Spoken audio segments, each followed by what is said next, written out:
नमस्कार दोस्तों, इस क्वेश्चन में हमसे कहा है how do bio fertiliser enrich the fertility of the soil. Bio fertiliser जो होते हैं वो सॉइल की फर्टिलिटी कैसे इंक्रीज़ करते हैं, तो यही हमें इस क्वेश्चन में बताना है। तो चलिए आंसर देखते हैं इसका।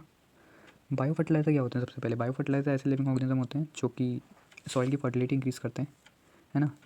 तो हम यहाँ किसी भी तरह का केमिकल यूज़ नहीं करेंगे, किसी भी तरह का फर्टिलाइजर यूज़ नहीं करेंगे। Fertiliser in the sense chemical fertiliser, है ना। यहाँ हम लिविंग ऑर्गेनिज्म का यूज़ करेंगे to increase the fertility of the soil.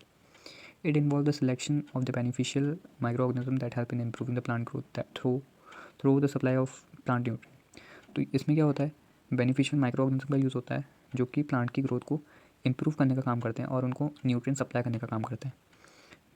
These are introduce to seed, root और soil to mobilise the availability of nutrient by which their biological activity nutrient by their biological activity.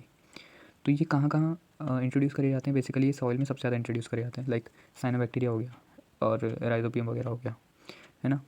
Cyanobacteria जो होता है उसको atmospheric nitrogen को fix करने में मदद करता है वो। तो जहाँ साइनोबैक्टीरिया होता है वहाँ नाइट्रोजन की कमी कभी नहीं होती प्लांट में, है ना। नाइट्रोजन जो होता है बहुत यूज़फुल होता है प्लांट के लिए। तो they are extremely beneficial in enriching the soil with organic nutrient. तो ये बैक्टीरिया जो होते हैं वो सॉइल को ऑर्गेनिक न्यूट्रिएंट से भर देते हैं पूरा, है ना।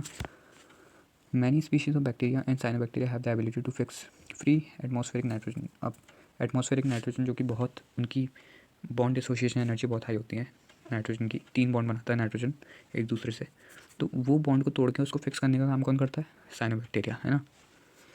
तो साइनोबैक्टीरिया जो होता है उसमें ये ताकत होती है कि वो एटमॉस्फेरिक नाइट्रोजन को फिक्स कर दे, है ना। तो सॉइल में नाइट्रोजन इससे रिलेटेड जितने भी कंपाउंड होंगे वो भी फॉर्म हो जाएंगे, तो वहाँ उन न्यूट्रिएंट की कमी कभी नहीं होगी, है ना, जहाँ जहाँ साइनोबैक्टीरिया है। राइजोबियम जो होता है, राइजोबियम एक ऐसा सिम्बायोटिक बैक्टीरिया होता है। सिम्बायोटिक मतलब ये लेगुमिनस प्लांट के रूट के साथ एसोसिएशन में पाया जाता है ना। मतलब ये कभी भी अकेला नहीं पाया जाएगा, ये जहाँ जहाँ लेगुमिनस प्लांट होगा उसके रूट के साथ ही पाया जाएगा, है ना। और उसमें भी ये उसके न्यूट्रिशन वगैरह को इन्हेंस करता है। Azospirillum and azotobacter are the free living nitrogen fixing bacteria. Azotobacter और एजोस्पाइरलम जो होते हैं वो free living nitrogen fixing bacteria होते हैं। Whereas anabaena nostoc in Australia are the example of nitrogen fixing cyanobacteria. तो साइनोबैक्टीरिया का एग्जाम्पल क्या है? एनाबिना नॉस्टोक इन ऑस्ट्रेलिया, ना। Bio fertiliser are cost effective and eco friendly. Bio fertiliser जो होते हैं वो कॉस्ट इफेक्टिव होते हैं, इको फ्रेंडली होते हैं। मतलब एक तो इनका प्राइस भी कम होता है, प्राइस कम होता है तो कॉस्ट इफेक्टिव होते हैं, इनको कोई भी अफोर्ड कर सकता है। इको फ्रेंडली होते हैं इन द सेंस ये कोई भी नेगेटिव इम्पैक्ट नहीं करते, एनवायरनमेंट पे, है ना। So that's why bio fertiliser are better than chemical fertiliser, है ना।